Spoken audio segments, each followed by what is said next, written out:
Alicent Hightower is a fascinating example of the dangers of embracing systems that are actively trying to oppress you, while also pointing out the sad irony in the fact that those same systems give you little choice but to do so. House of the Dragon was back in the news today with the Emmys panel that happened and some announcements about season 3, and it got me thinking about Alicent Hightower and how I think her character, while sometimes uneven, is ultimately really interesting in the show's adaptation of her. Now, I know not everyone is going to agree. There are a lot of people who have a lot of critiques of her.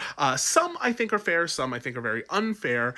Some people rightfully point out that this character, at this point, bears very little resemblance to her book counterpart. The Alicent of the TV show really is no longer the Alicent of the books, and some people mourn that. They mourn that character that they didn't really get.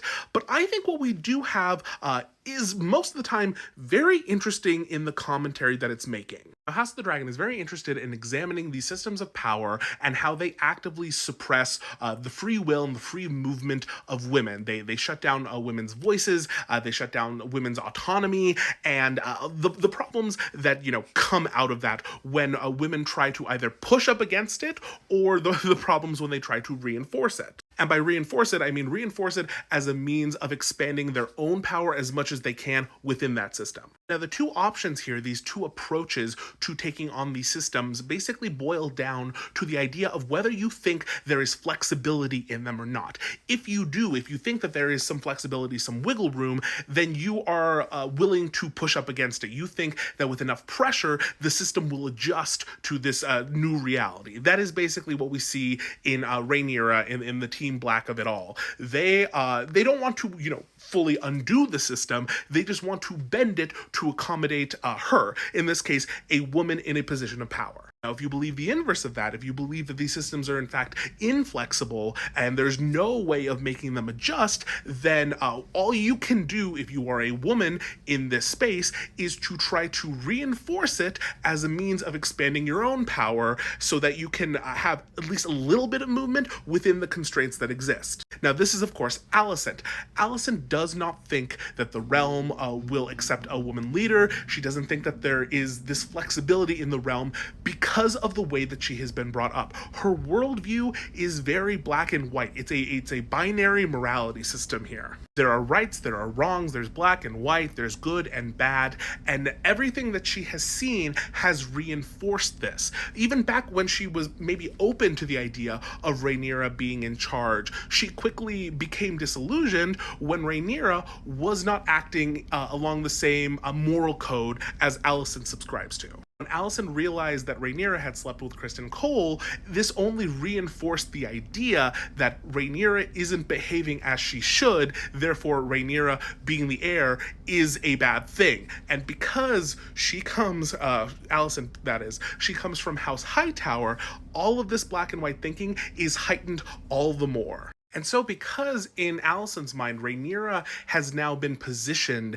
as in the negative, in the bad, as trying to climb above her station, above her ability, above her place as a woman, Alicent pivots hard to the other side. Why? Because if Rhaenyra is bad while doing all this stuff, she needs to be the example of good. She needs to behave in line with her moral code and uphold the system because the system is inherently good in her mind. And if she does uphold that system, if she does do what is right, quote unquote, in the end, she will carve out a space for herself because that would be good, wouldn't it? Because she thinks, oh, if I am a good person, if I do what I've been taught is the right thing, I will be rewarded as such. Again, the issues with a binary morality code. Again, it makes sense for Alicent to slip into this line of thinking, considering that she is a Hightower, considering the place that she comes from, Old Town.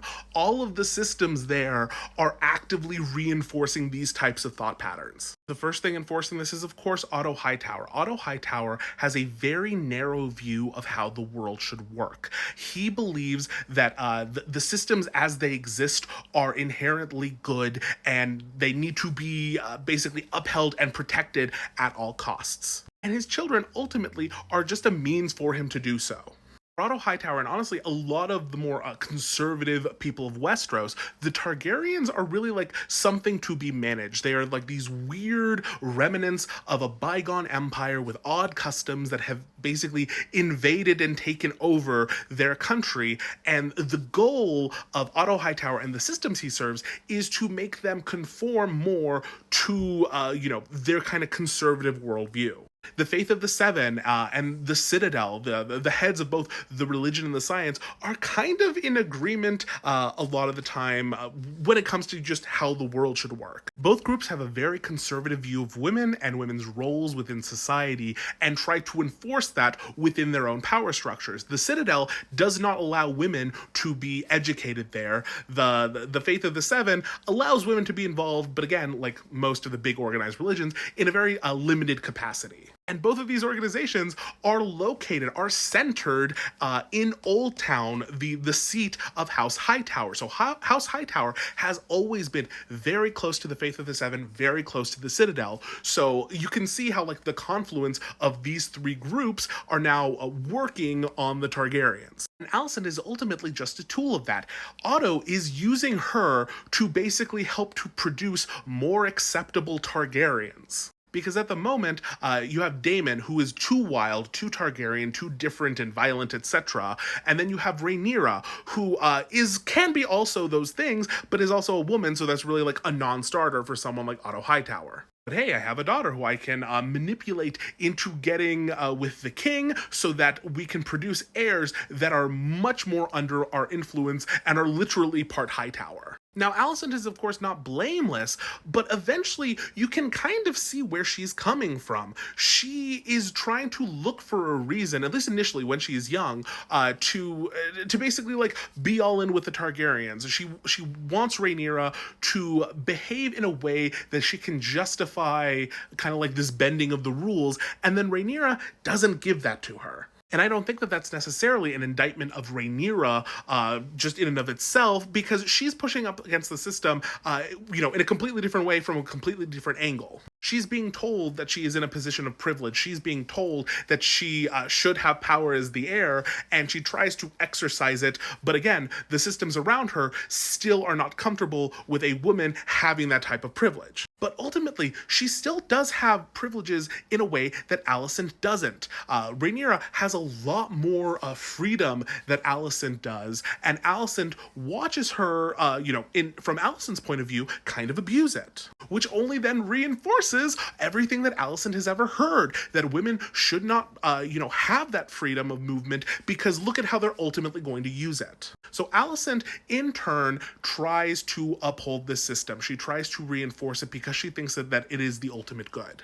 And in doing so, in uplifting it, she is going to, in her mind, become an integral part of that system. It's going to rely on her because she is one of the main people lifting it up. And so, in her mind, that is going to then give her the little bit of autonomy that she wants, that she will not get otherwise in her worldview.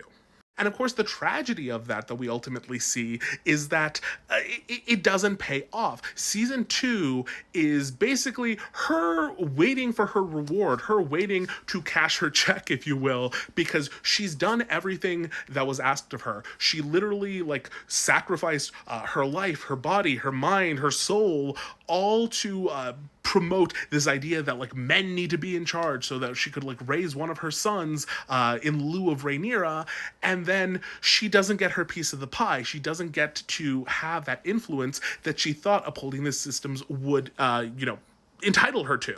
So House of the Dragon's Alicent is ultimately a very tragic character. She is a character who has not had a lot of choice. She has not had a lot of autonomy, and has tried to do the best that she can with the limited, resources that she had. Now, is she always right? No. Is she wrong a lot of time? Absolutely.